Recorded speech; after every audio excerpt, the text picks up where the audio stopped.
What's up, everybody? Paradox 2311. Got a few more clearance items, clearance ammo items from Walmart. Picked up 8 of these Federal 30-06. These aren't for me, these are for someone else. I don't own a 30-06, but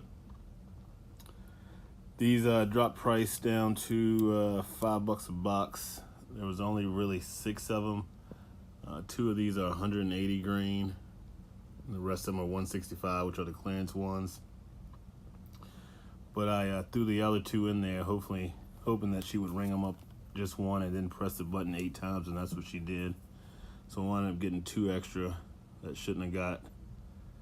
And not sure what that tax 2 is, at 2.5%. I don't know what that is.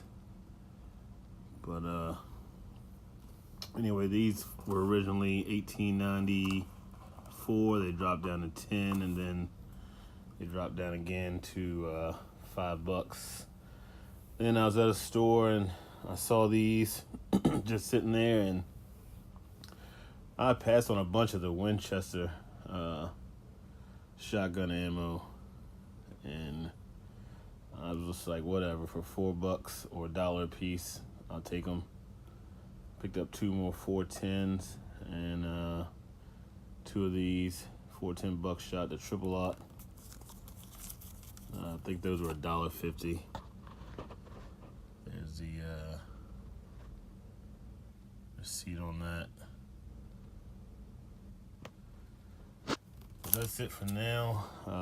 May have some more clearance ammo this weekend. Take a little trip. Hopefully it pans out in my favor. Paradox 2311. Get yours, 'cause I'm gonna get mine.